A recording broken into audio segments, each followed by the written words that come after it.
Hi, and welcome back to the Evolution of Success podcast. On today's show, I'm joined by Dr. Joe Vitale.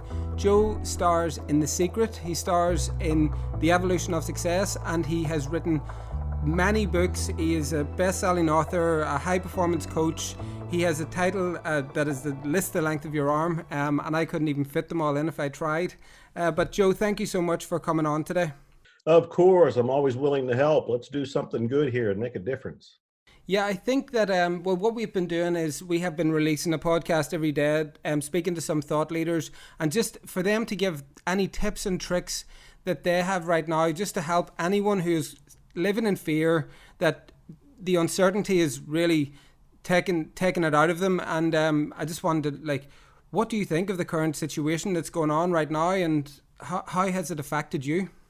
Well, it's affected me as well as everybody else. All of my speaking engagements, which are booked for around the world, have been put on pause, if not absolutely canceled.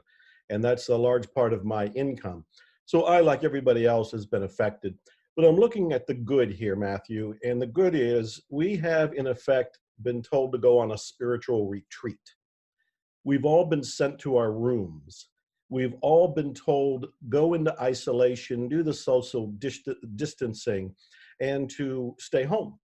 Now, for me, I look at everything metaphysically, as you know, and when they say to go inside, and people look at that meaning go into your home, your apartment, wherever you live, I look at it like go inside yourself.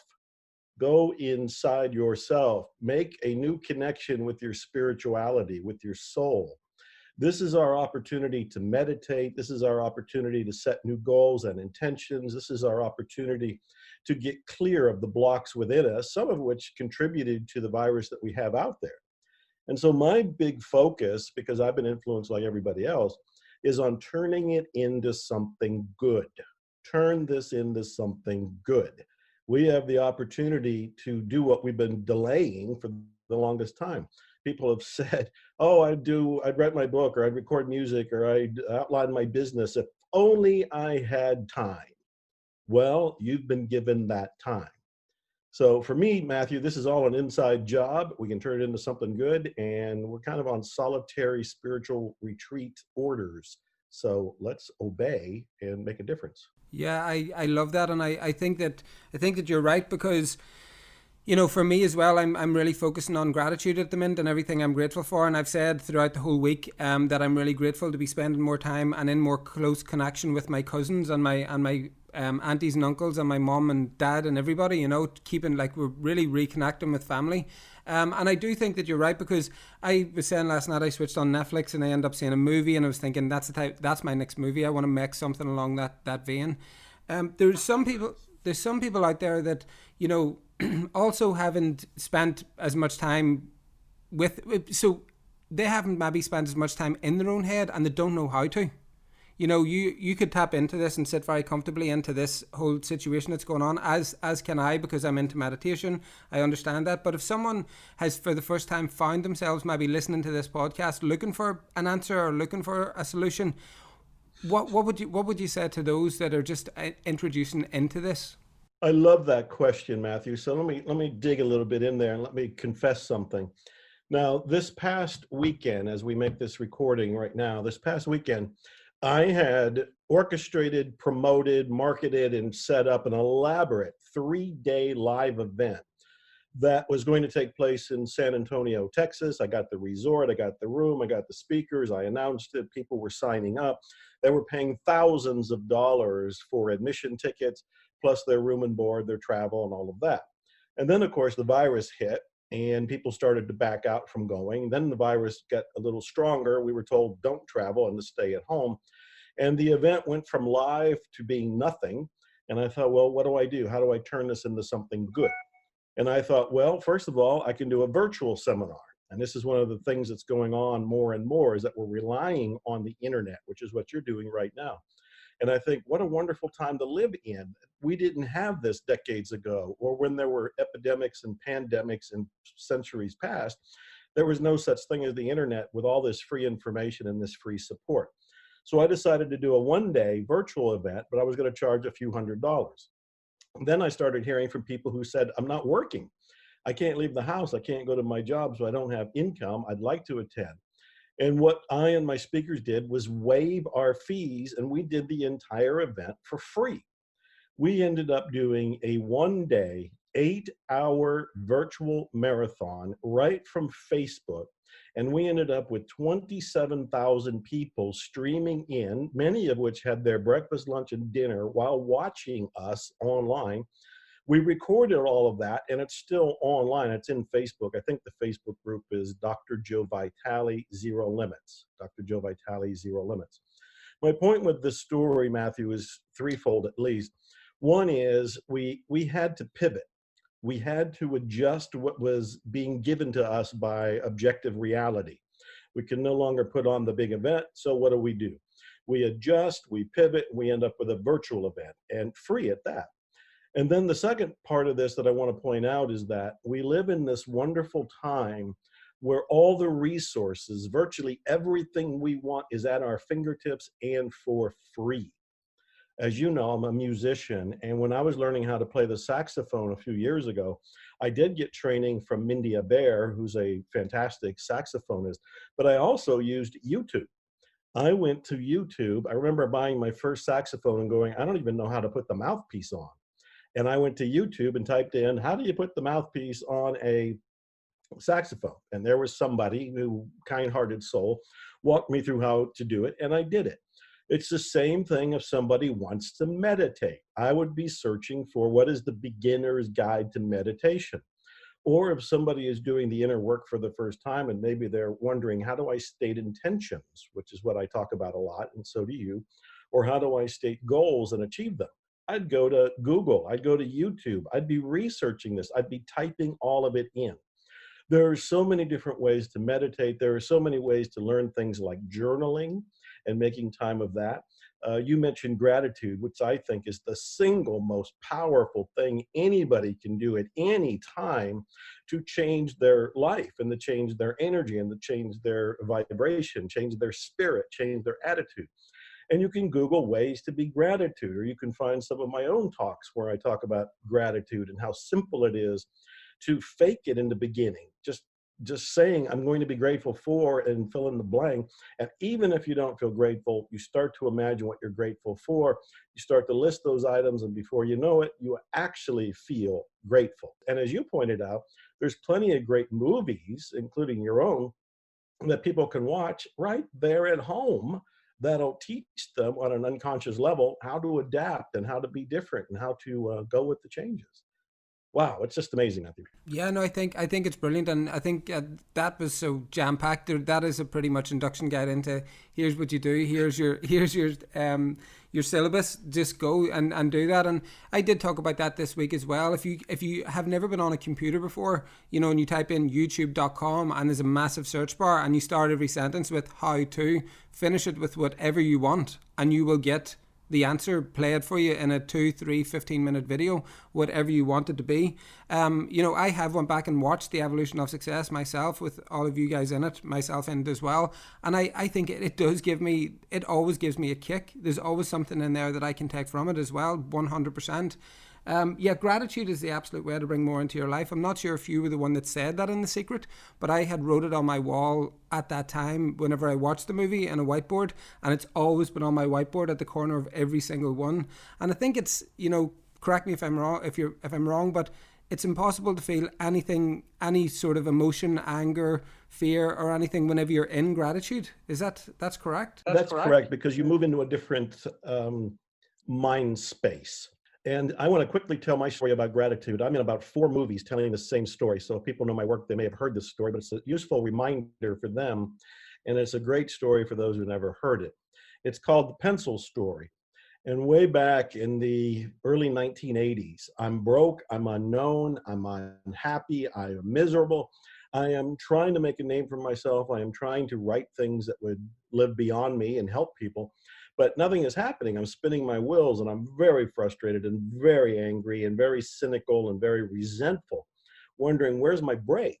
And I'm doing all the right things, but I just left homelessness. I'm still in poverty, and I am absolutely unpublished and unknown. I kept hearing about gratitude. And just like you and I are talking about now, I would hear people say, oh, you have to be grateful.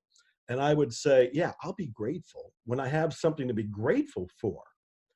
And somebody told me, and probably several people told me until I actually got it, that that's not how it works. You have to be grateful first. You have to be grateful first.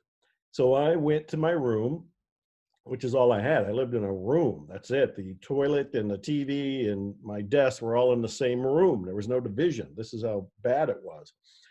And I picked up a pencil and I thought, all right, I'm going to be grateful for this damn pencil. And I was not grateful. Very important to note. I was not grateful.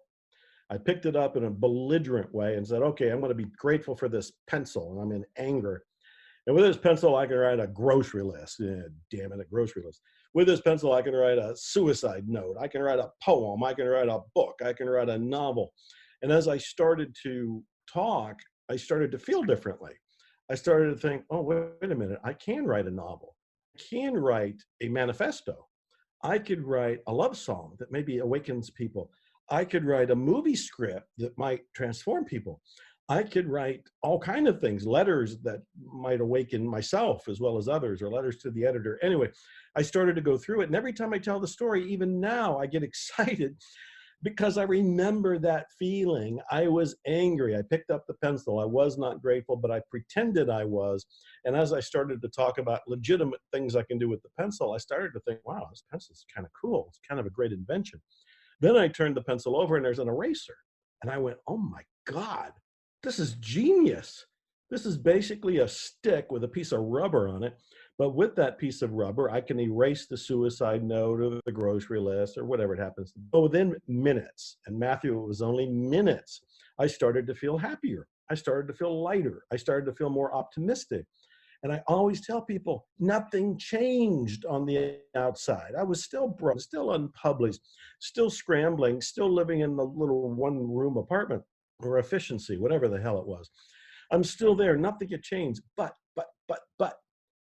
I changed inside me. And that was a turning point in my life. And it all became possible because of that gratitude with just a pencil. And I was in one movie and they said, could it have been anything? And I said, yes, I could have picked up today. I might have picked up a mouse pad or a glass of water, and I would start. And the answer to your question, you move out of that bitterness, you move out of that weighed down emotion, whether it's fear or it's hate or it's grief or it's frustration. Gratitude transforms all of it, and gratitude elbows out all the other emotions. And the really cool thing is, once you start to feel gratitude, you start to attract more moments, because you start to see more moments to be grateful for. So gratitude to me is the number one thing people can do. And even right now, even when we look out into the world and we see the mass media and we hear about different challenges going on and we hear about countries like Italy being locked down, we could choose to be upset, or we could choose to be grateful for the times we live in, for the things that previously we might have taken for granted, and be grateful for the fact that we have life and we have things and people that are helping us. And we can move into gratitude. The gratitude, that's the single most powerful thing we can do. And it's free with anything, anywhere, and anybody Yeah, can so start. that's definitely then people that are currently living in with, as you say, the fear and also the panic, because I have decided to turn off the news. I haven't watched anything at all. I just don't. I've decided just to not, because it doesn't work really well for me, because I cannot. I do take things on. You do sort of, it comes into your mind like anybody else, and I do keep having to find to pull myself out of it. So I think for me it's easier just to switch it off, and I think a lot of people just needs to sort of do that. And actually, the funny thing is, the more people that I'm speaking to as this goes on into days, or it was days, weeks, months, it's been going on around the world for months now, a lot of people actually are turning off the news that I've been talking to. I don't know if you're experiencing that as well. But has any, like, yeah, go ahead. I totally agree. It's one of my fundamental teaching points. I've been telling people to turn off the news for a decade or more. It's one of my key principles. The news is called programming for a reason. It is designed to program us to feel being in fear. The news, and I'm talking about the mainstream mass media out there, is all strategically orchestrated to find the bad and then broadcast it right into your brain. And typically, when it can't find any bad news, it looks to the past and it'll say 1 year ago today or 5 years ago today, there was a disaster. Anything to push our fear and our hate buttons. And why is it doing that? Because it wants our attention. Why does it want our attention? Because they have advertisers who want to feed us desires for their product or service, and they need us vulnerable, and they need us paying attention. Because our bodies are hardwired to pay attention to survival, when the news tells us about something that could be a threat to our survival, we sit up and take notice. What I point out is we don't live in the caveman days anymore. We don't have to be alert to every noise that goes off in the middle of the night. We can turn off the news, and if there was anything truly threatening, much like this virus right now, it would get to us in other ways. And when we get to it, then we want to pay attention. They're telling us to wash our hands, don't touch our face, stay 6 feet away from other people, stay home until this passes, do all of that. But I think paying attention to the mainstream news is a fear, vulnerability, and feeling like a victim. Yeah, I totally agree. And I also did say to a lot of my friends that were WhatsApping me and some clients that were sending me messages and people just in fear, they were sending me news articles. And I just politely have said to them all, look, I'm not really addressing much of the news at the minute. I'd prefer it if you didn't share those. All of them, everyone is now sharing like funny memes and happy videos and funny videos, almost to the point where I can't even open them all because I'm just like, I have to get stuff done, because I'm still busy with work. And I'm looking, and every time I look at my phone, there's like 10 new videos and all funnier than the last, So we have seen the world, as you've seen, even 27,000 people with you there. We all have kind of united in a different way. There's like, there is I feel a lot of love around at the minute as well, and appreciation. I don't know if you're getting that back from your surroundings and your clients. Are you seeing much of that as well? Oh, I can tell so many stories. For example, I saw that Marianne Williamson was teaming up with people, and she was asking everybody to go into a 2-minute meditation around the world, Sundays, I think at noon Central. And I saw her do that 2 or 3 times, and I thought, what a wonderful way to get all of us to band together in something positive. But I also want to point out, I went to the grocery store just a few days ago, and we were getting curbside service, which meant we went online, we ordered what we wanted, and some trooper on the inside goes and bags, and then they bring it to the door. I pull up curbside, they come out and they put it in your trunk. And I went over there the other day thinking this is going to be chaos. I mean, the whole world is told to stay at home. People are being driven to do their online shopping, and I'm one of them. I do the online ordering using their app. Then I get to the store, and the first thing I see is that it's well organized. There's one policeman, and he's smiling, and he's directing the people coming for curbside to go drive around the back of the store, go all the way around. And I do that. And then there's somebody else standing there, and she's smiling, and she points to where to park, and I go and park. And then somebody else comes out, and he's smiling, and he taps on the window, verifies who I am, and told me to open the trunk. I did. He put everything in. I didn't have to get out. I didn't have to touch him. I didn't have to touch the goods. He puts everything in the trunk, closes the lid, then thanks me with another big smile. I was almost in tears, Matthew. I was almost in tears to see that so many people were coming together. And in many ways, because the virus could be transmitted, they're putting themselves in harm's way. And these are people probably making minimum wage in the United States. And yet they're doing it with an open heart, smile on their face, knowing they're making their contribution. It's that kind of thing. I mean, I got chills all over me right now, tears in my eyes. The thing that I've seen loads of posts and things being shared, and it was like where we all sort of look to, people of status, like stars or status, and then you think about the people who through this are not, that are working really hard to do that, exactly like the people in the hospitals, the NHS in the UK, all these different places that they're working harder than anyone, and all the shops and the food places and things like that. You're completely right. It's another example that we're all coming together. We're all doing our part. I don't want to overlook that people listening might be stuck at home and wondering what to do. And I want to keep reminding them that there's opportunities there. Anybody can open up their own business at home. And thanks to the internet, it levels the playing field. It doesn't matter who you are. If you've got some sort of experience, some sort of education, some sort of hobby you're interested, something you like to do, don't dismiss it or take it for granted, because you can probably turn it into an ebook, a digital product, an audio course, a video course, all of which can be made right there where you're sitting.